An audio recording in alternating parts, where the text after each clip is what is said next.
Pertama kali sebenarnya saya bekerja di PT Asuransi AIA Indonesia ya, yang pemiliknya dulu almarhum Bapak Hari Harmendiah ya. Jadi mentor saya juga beliau sudah almarhum. Saya pertama kali bekerja di bagian asuransi jiwa kredit sebagai tukang cetak polis. Jadi tugas saya adalah mencetak polis setiap hari ya, dan saya memastikan polis bukan cuma dicetak tapi harus dikirim juga tentu kepada nasabah. Nah, jadi kesempatan itu saya gunakan untuk belajar akan ketentuan-ketentuan polis yang ada di dalam polis itu tentunya. Nah, dari situ saya dapat kesempatan untuk pengembangan diri, pengembangan karir ya, sampai akhirnya pada tahun 2016, ketika itu saya dapat kesempatan untuk mengikuti seleksi sebagai salah satu direksi di Asuransi Jiwa Manulife Indonesia, dan bersyukur saat itu setelah melalui proses OJK, saya bisa dikatakan saya waktu itu menjadi salah satu direktur termuda di Asuransi Jiwa Manulife Indonesia ya. Jadi setelah melalui proses termasuk fit and proper test, jadi saya menjadi direktur di usia saya berusia 36 tahun. Ketika itu saya menjadi direktur transformasi ya, Director of Transformation. Jadi tanggung jawabnya ada IT ya, teknologi, transformasi, proses improvement ya. Dan setelah itu saya menjadi Country Chief Operating Officer di AXA Indonesia, dan akhirnya bergabung di Merah Putih ya sekarang ya, BRI Life Indonesia, tentu bekerja sama dengan FWD sebagai partner strateginya untuk tentu memaksimumkan potensi BRI Life untuk memberikan layanan asuransi jiwa atau solusi finansial bagi masyarakat Indonesia.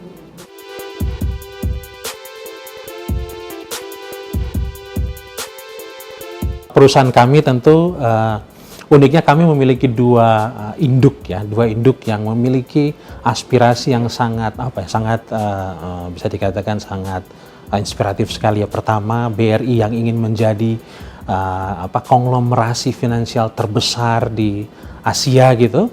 Di satu sisi ada FWD yang memiliki satu visi untuk mengubah cara orang memandang produk atau layanan asuransi ya.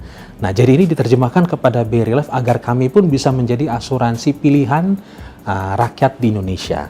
Nah, kami memiliki 3 fase, kita namanya 3 fase. Fase pertama adalah fase fix, jadi bagaikan satu pesawat, kita fix, kita speed up, baru kita soar ya.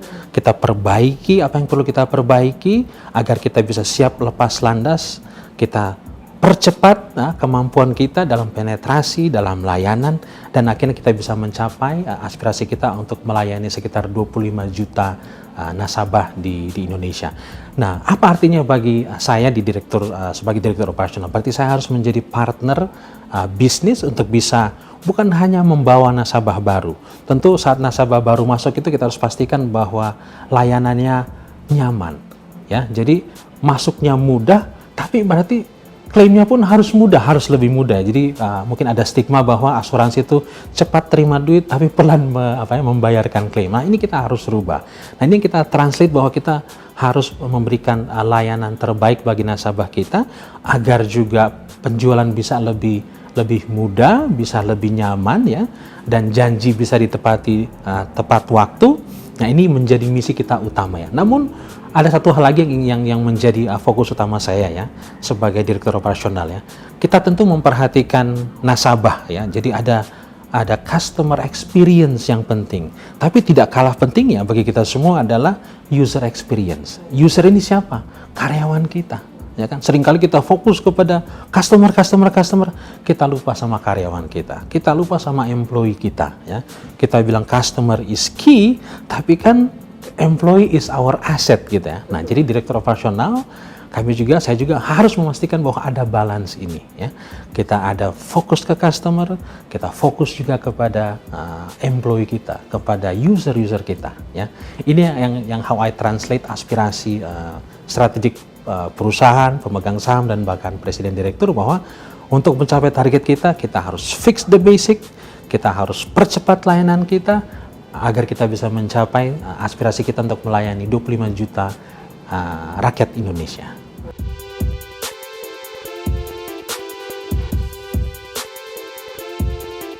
Jadi gini, Direktur operasional kan dari kata-kata katanya operasional saja, gitu kan.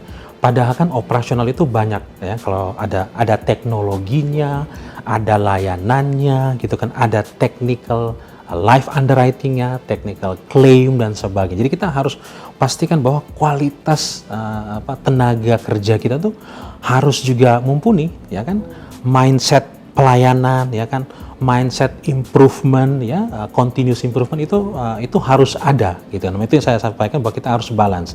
Kita invest di memastikan layanan itu baik, tapi kita investasinya di people, ya, untuk bisa improve prosesnya. Baru kalau sudah demikian, baru teknologinya, baru kita investasi di teknologi.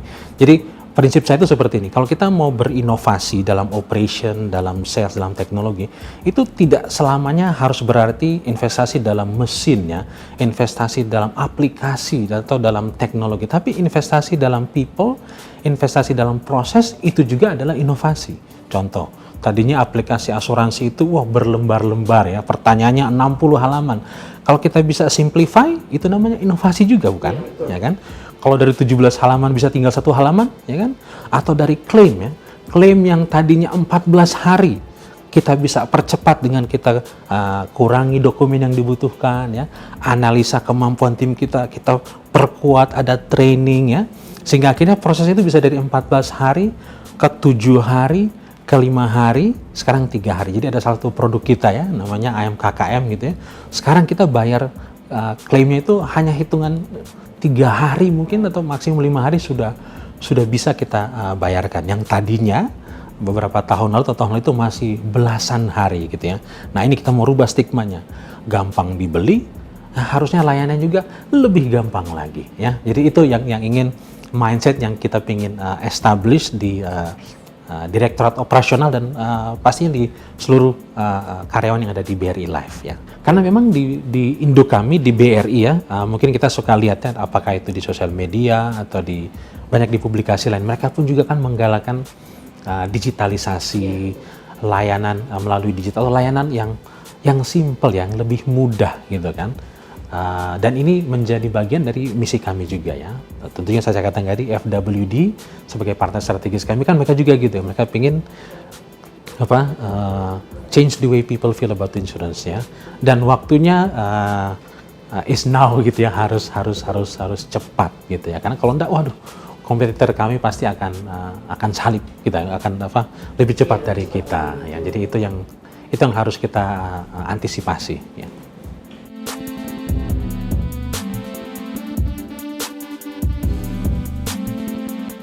MyAccess ini adalah suatu aplikasi yang didevelop dari ide, develop, test, dan launch-nya dalam waktu kurang dari 2 bulan.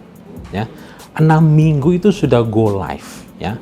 Jadi idenya sudah ada, ya kan? Kemampuan teknologinya sudah ada. Ya. Jadi sebagai leader, sebagai CEO atau Director of Operation, peran saya itu adalah bagaimana saya menggabungkan ya, membangkitkan semangat teman-teman untuk kita bisa run this dengan metode agile atau scrum ya, supaya bisa develop dengan lebih cepat lagi sehingga kita bisa luncurkan ide ini, kita bisa materialisasikan ide ini dengan cepat ya. Dan menurut saya dengan kita berhasil melakukan dengan cara metodologi agile ya, ini memotivasi teman-teman yang lain agar mau berinovasi lagi ya. Ide-ide itu pasti sudah ada kok ya kan. Sebagai CEO atau saya pun pernah run innovation lab gitu ya. Peran kita tuh sebagai, saya sebut sebagai business technologist ya. Kita itu hanya memfasilitasi ya. Tujuan kita adalah memfasilitasi bagaimana Bright Minds ini, kebetulan timnya milenial semua saat itu ya. Mereka supaya come together, kita ada daily squad meeting, stand up meeting gitu ya. Mereka excited about this project gitu kan. Idenya kita materialisasikan, kita gambar bersama ya, kita tes bersama, akhirnya bisa cepat dilakukannya. Ide sudah ada, tinggal dibutuhkan katalis ya, dan facilitator agar bisa diimplementasikan dengan cepat dan tepat. Jadi banyak inovasi-inovasi kami atau terobosan-terobosan secara teknologi juga kami dibantu oleh BRI Group ya. Jadi bagaimana proses klaim kami bisa lebih cepat itu karena platform di BRI, ada platform namanya Briserve gitu ya, itu satu middleware atau jadi tempat kita bisa berinteraksi dengan BRI ya, sehingga kita bisa proses data lebih cepat ya. Nah ini semua bisa kita lakukan karena kedua sisi sudah siap tentunya. BRI sudah punya aplikasinya, teknologinya, platformnya, kemampuan berintegrasi, dan bersambut induk pun ternyata membuka akses sehingga bisa kita integrasikan dengan cepat, dengan baik, akhirnya proses-proses kita bisa kita lakukan dengan lebih cepat. Ini hasilnya adalah yang itu saya katakan tadi, kita proses dari 14 hari bisa tinggal 3 hari sampai 5 hari. Jadi kedua platform klaim kami yang kami sebut dengan MoClaim, itu kita sudah develop dari awal tahun 2021, dan bersambut juga dari BRI membuka platform asuransi untuk bisa berintegrasi, dan ketemu kita di tengah, akhirnya kolaborasi ini menghasilkan layanan buat nasabah yang lebih baik lagi.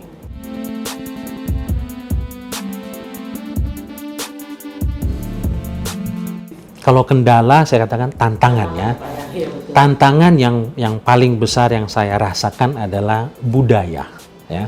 Saya bekerja hampir 20 tahun di perusahaan joint venture, perusahaannya multinasional, dan ini pertama kalinya saya bekerja di perusahaan yang bisa dikatakan anak perusahaan BUMN ya, tentu dengan budaya-budaya BUMN yang unik ya.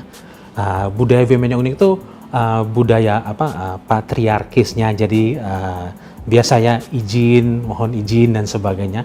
Budaya, menurut saya itu budaya etik kita sebagai bangsa Indonesia ya, itu baik gitu ya. Nah, namun ketika kita akan melakukan satu transformasi, kita mau agile, mau lebih cepat ya, tentu kita harus bisa mendobrak budaya-budaya yang sekiranya kurang tepat atau kurang memfasilitasi adanya keterbukaan ya. Itu tantangan pertama saya adalah itu ya, bagaimana saya bisa membuka ruang komunikasi bagi teman-teman di Direktorat Operasional bahkan di perusahaan agar bisa terbuka untuk bisa berinovasi ya. Nah, jadi itu tantangan terbesar saya ya. Mungkin karena ini juga saya akhirnya mengambil kuliah komunikasi ya. Karena saya rasa saya perlu memahami juga gitu kan ya, bagaimana berkomunikasi dengan baik dengan teman-teman di sini ya. Jadi ini tantangan yang saya hadapi, karena kalau tadi saya katakan secara skills teman-teman ini sudah miliki, ini talent-talent di Indonesia ini tidak kalah dibanding dengan talent-talent di luar. Tapi bagaimana kita bisa bantu, kita bisa fasilitasi, kita bisa sama-sama berubah gitu kan. Nah itu saya lakukan. Jadi akhirnya yang saya lakukan ya, saya lakukan program-program komunikasi ya. Jadi ada program komunikasi yang disesuaikan juga dengan teman-teman milenial gitu ya, supaya mereka pun merasa, oh iya, saya bisa kok berkomunikasi dengan terbuka dengan pimpinan-pimpinan saya, gitu. Bisa berkomunikasi dengan Pak Yosi gitu kan, bisa terbuka mengenai ide-ide dan sebagainya gitu ya. Jadi itu yang saya lakukan, dan saya lakukan bukan cuman saya punya ide terus saya lakukan, enggak. Jadi saya juga biasakan melakukan survei komunikasi ya, karena sudah belajar, saya lakukan survei komunikasi, mengetahui kira-kira cara berkomunikasi yang diinginkan seperti gimana. Jadi membangun budaya baru. Saya tahu budaya adalah tantangan, budaya komunikasi adalah tantangan, ya kan. Tapi bagaimana cara memecahkannya, kita cari tahu, ya kan. Kira-kira budaya seperti apa yang bisa diterima, sehingga ketika message bisa diterima, wah pasti perubahannya akan bisa lebih cepat lagi gitu. Jadi ada program-program yang unik yang kami lakukan di Direktorat Operasional. Kami lakukan karena saya juga saya tidak mau bukan hanya ide saya, tapi ide bersama leaders yang ada di Direktorat Operasional. Ada empat program yang kemarin beberapa bulan lalu kita sudah mulai lakukan gitu. Nah, jadi program pertama namanya karena ini bahasa milenial, bahasa sport gitu, kita pingin mereka tuh agile gitu kan ya. Jadi pertama namanya Nike, kayak sepatu Nike. Nike itu kepanjangan dari ngobrolin kinerja. Jadi kita bukan mau bicara mengenai rapat, koordinasi, kinerja. Kita bilang ngobrolin kinerja. Tapi ini mindset bahwa kita lagi ngobrol. Tapi ngobrolin apa? Kinerja. Oh, ada seriusnya, ada objeknya yang akan kita bicarakan. Jadi bukan sekedar nyantai, tapi suasana nyantai. Ya, kita sering bikin di amphitheater, ada di Geraha Irama, kita ada ruangan meeting yang berbentuk amphitheater. Kita diskusi itu. Namanya ngobrolin kinerja atau Nike. Yang kedua, nama sepatu juga, namanya Adidas. Ya. Adidas ini maksa banget, maaf ya. Ada di-share dapat semua. Artinya itu kita sharing. Jadi leaders itu tuh dikasih kesempatan, bahkan bukan cuma leaders ya, ada manajer ya yang dibawa untuk diberikan waktu, diberikan satu platform untuk berbagi, untuk sharing ya. Karena kita tahu ya, mengetahui satu ilmu it's one thing, kita belajar it's one thing, tapi ketika kita bisa bagikan, wah itu it's another achievement gitu. Jadi saya pun ingin mengajak ini kembali, budaya sharing, budaya berbicara ya, budaya ada ide yuk dinyatakan. Itu namanya Adidas ya. Nah, yang ketiga namanya UA, Under Armour gitu kan. Wah, sepatu Under Armour, UA gitu kan. Tapi kita ganti menjadi urusin anak. Maksudnya urusin anak tuh coaching. Jadi leaders kami itu harus meng-coach bukan anak-anaknya sendiri. Biasanya gitu ya. Oh, kalau saya di departemen TI, teknologi informasi, saya akan coaching teman-teman di TI. Oh, enggak begitu, kita ubah. Yang teknologi, coaching orang klaim. Jadi kita cross boundaries juga gitu kan. Nah, ini agar membiasakan juga teman-teman itu, biasa kita kalau ngomong sama bos saya, oh lebih terbuka, tapi sama pimpinan sana, wah agak kaku. Nah, ini juga untuk membuka pintu agar bisa leluasa, nyaman berkomunikasi. Yang keempat kita sebut namanya PUMA ya. Kebetulan saya lagi pakai PUMA ya. Ya. Jadi PUMA ini kepanjangannya puas sama performa. Jadi kita memilih, kita itu bukan saya ya, jadi kepala divisi, executive vice president, mereka memilih siapa kira-kira tim mereka yang terbaik. Ya. Tapi bukan hanya dipilih, mereka diskusikan juga dengan tim leaders ya. Nah, tapi kita kemas dalam satu acara yang bernama Puas sama Performa atau PUMA. Dan ini PUMA ini bukan cuma pemilihan, tapi kita juga memberikan apresiasi ya, dari perusahaan yang memberikan apresiasi. Jadi 4 program ini yang kita kemas dalam nama-nama yang bisa dikatakan kekinian ya, millennials, tapi ada semangat sportnya, ada semangat agility-nya ya, tapi tetap message-nya ada mengenai kinerja, mengenai sharing, mengenai coaching, dan juga mengenai performa yang perlu kita jaga dan perlu kita tingkatkan.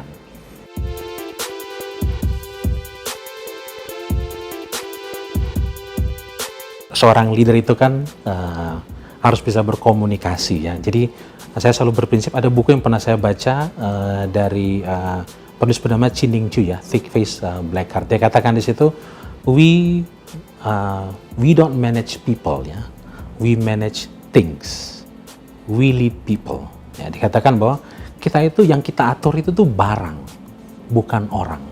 Kalau bicara mengenai orang, kita pimpin mereka.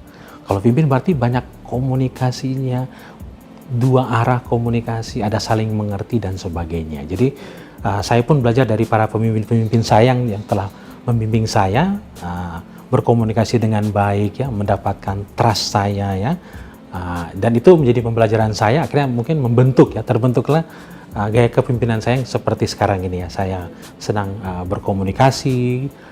Kalau membuat keputusan, kita sama-sama pahami keputusannya itu secara resikonya, manfaatnya, dan sebagainya kita lakukan secara bersama ya. Setiap bulan biasanya saya lakukan di hari pertama dan hari kedua setelah akhir bulan. Jadi tanggal 1, tanggal 2 biasanya. Kalau sekarang bulan kemarin Mei selesai, tanggal 1 tanggal merah, tanggal 2 tanggal 3 kami melakukan survei ya.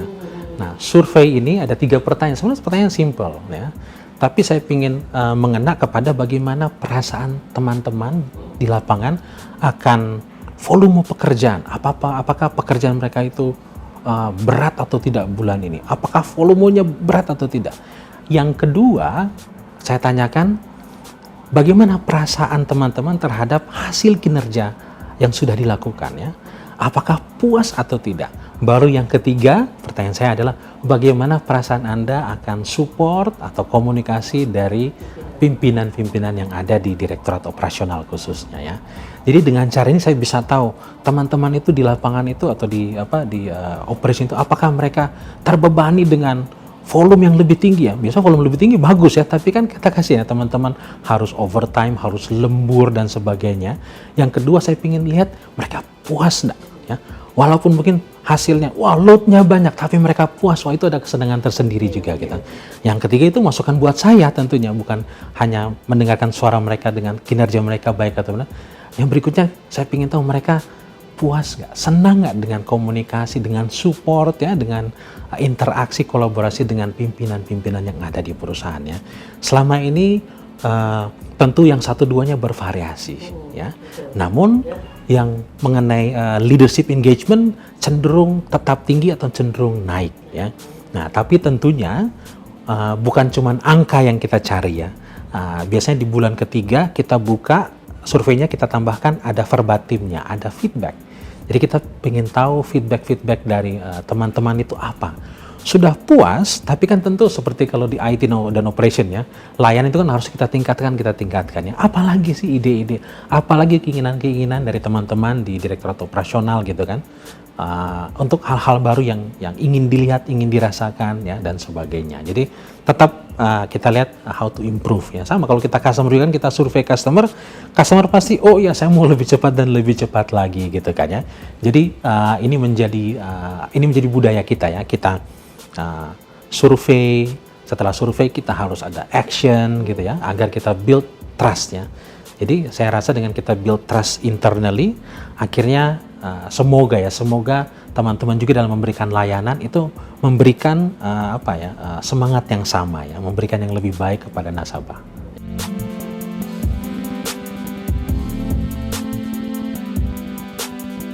Jadi kalau menurut saya, kalau ada penghargaan yang diterima oleh BRI Life di tahun 2021 atau 2022, itu pasti adalah kinerja BRI Life atau bahkan dari zaman Bringin Life ya dan sebagainya selama ini. Karena tentu BFD itu baru di 2021 ya.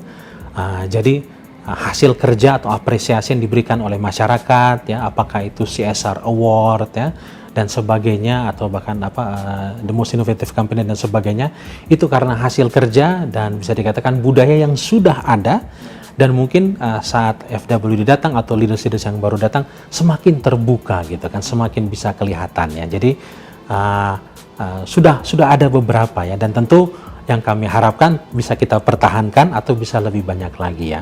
Karena kalau kita lihat sekarang ya, tahun lalu itu kan BRI Life membayar klaimnya sangat besar ya. Dan itu menurut saya itu adalah kontribusi kami kepada masyarakat Indonesia ya. Ada yang karena klaim-klaim COVID dan sebagainya, tentu kami juga bertanggung jawab ya, kami bayarkan gitu. Jadi kami banyak mengcover asuransi jiwa kredit ya. Jadi kami juga harus bangga, ada keluarga-keluarga yang dimana kepala keluarganya mungkin mengambil kredit rumah dan sebagainya. Ketika ada musibah COVID ya, mereka tidak kehilangan rumah mereka. Mereka tidak terbebani dengan cicilan yang banyak dan sebagainya. Dan kami harus merasa bangga bahwa kami menjadi bagian dari memberi solusi kepada, bisa dikatakan puluhan ribu, kalau tidak salah tahun 2021 itu hampir 70.000 klaim AJK yang kami bayarkan, 70.000 nasabah ya, itu sekitar 3,5 triliun kalau nggak salah ya. Dan itu menurut saya itu menjadi kebanggaan tersendiri bagi kami di BRI lah. Kami bisa mewujudkan impian walaupun ya ada nasabah kami mengalami musibah, namun keluarganya bisa kami bantu ya, memberi ketenangan ya kepada nasabah ya.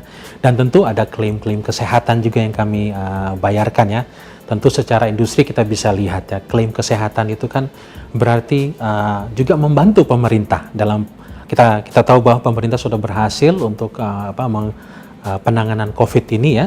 Tapi ketika ada nasabah atau masyarakat yang pemegang polis kami yang harus dirawat di rumah sakit karena COVID, sekarang sudah banyak yang ke rumah sakit swasta dan sebagainya. Di situ kami mendapat kesempatan untuk membantu membayar, itu juga menjadi satu kebanggaan tersendiri, kami bisa berkontribusi ya. Dan semoga kita bisa pertahankan layanan yang baik ini. Dan tentu harapan kami, brand kami ya, asuransi BRI Life bisa semakin dikenal ya. Bukan karena branding, tapi karena layanan yang lebih baik juga ya.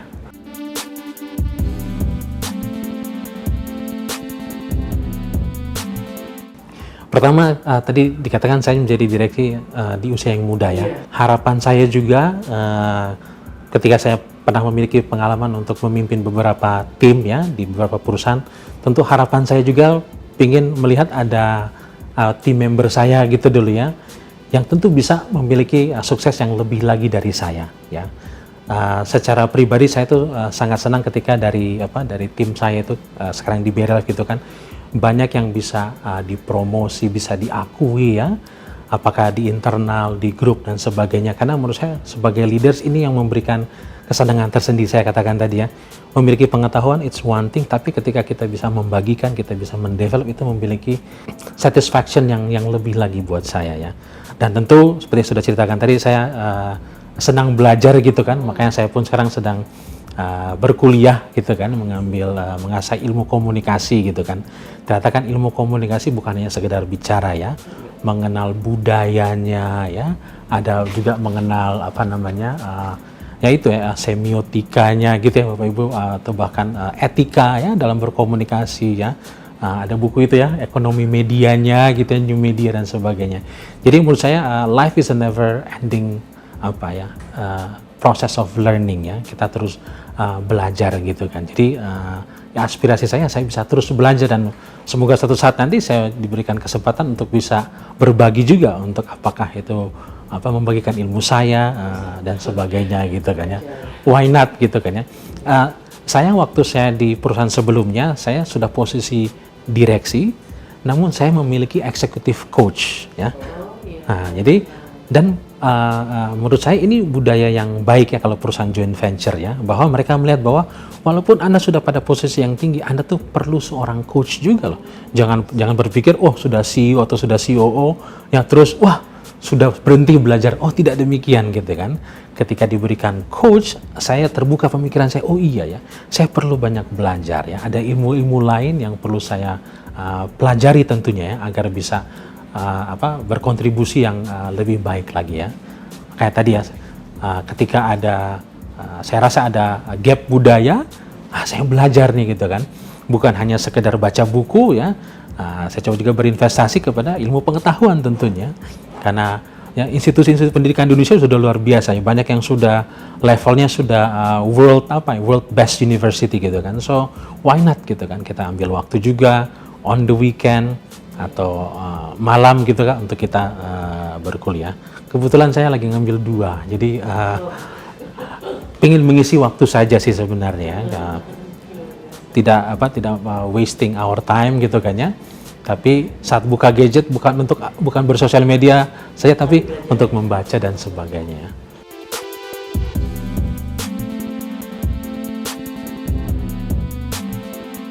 Jadi hobi saya memang berolahraga. Tapi uniknya yang saya harapkan dalam saya berolahraga, saya lakukannya itu juga dengan keluarga saya.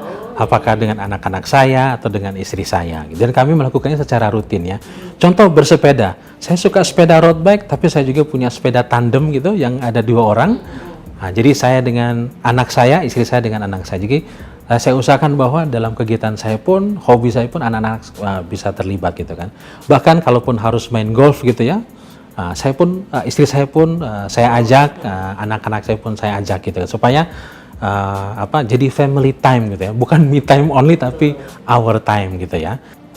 Seperti kalau di kantor kita ada KPI, manajemen suka bilang kalau nggak ada KPI kita nggak akan terdorong, ya kan?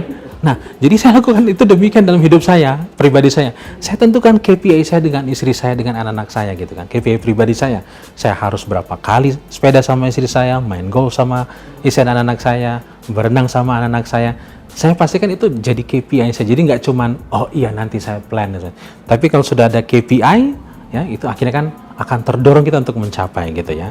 Karena secara mindset ya, kalau kita hanya punya KPI kantor ya, kalau nggak kecapai itu down ya kan. Tapi kalau kita punya KPI yang lain, saat ada satu KPI tidak tercapai, masih ada KPI lain yang bisa kita kejar. Nah, itu strategi saya gitu ya dalam balancing family, life dan juga karir gitu ya.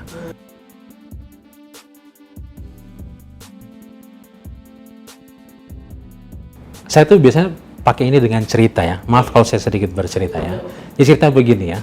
Ada seorang bangsawan yang ingin mencarikan jodoh buat anak perempuannya ya. Nah, cara dia untuk mencarikan jodoh, dia membuat satu sayembara. Sayembara di mana siapa pria atau lelaki yang bisa menyeberangi sungai yang penuh dengan buaya dengan selamat bisa menikahi anak perempuannya. Jadi ketika pagi-pagi sudah matahari sudah mulai kelihatan, semua anak-anak muda mulai berkumpul ya, mendekati sungai ya, atau kolam lah gitu ya. Siang belum ada yang nyebrang, belum ada yang terjun. Sudah mau gelap, tiba-tiba bunyi air. Ada yang terjun ke dalam air yang penuh dengan buaya. Dan orang ini berenang dengan cepatnya, akhirnya bisa selamat sampai di tujuan. Ketika sudah selamat, sang saudagar ini, sang bangsawan ini, orang kaya ini bilang, apa yang kamu inginkan sebagai hadiahmu? Tadi saya sudah janjikan anak saya. Ada lagi yang kamu inginkan? Dia bilang, saya mau satu permintaan lagi. Saya mau cari orang yang mendorong saya ke dalam kolam itu. Siapa sih yang dorong saya ke dalam kolam itu terus saya sampai jatuh gitu kan? Mungkin bisa jadi satu lelucon ya.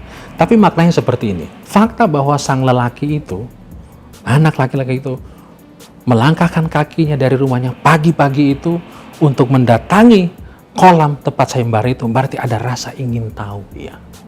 Ya. Ada ingin tahu, ada curiosity. Fakta bahwa dia dengan gampangnya didorong ke dalam sungai, berarti dia ada di mana? Di garis paling depan, gampang didorong. Dia di depan semua orang, di depannya ada tantangan buaya dan air. Berarti ada keberanian. Ya. Harus ada curiosity, ada keberanian. Yang ketiga, kalau lelaki atau anak ini tidak bisa berenang ketika didorong, mati juga pasti.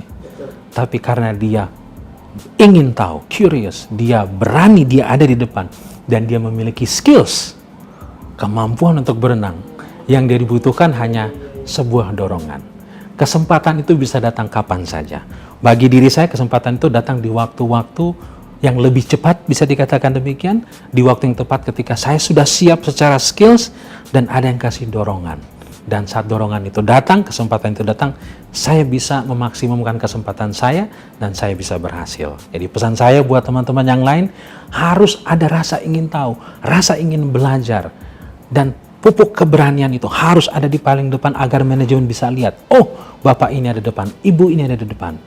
Dan yang Anda butuhkan nanti hanya sedikit dorongan saja.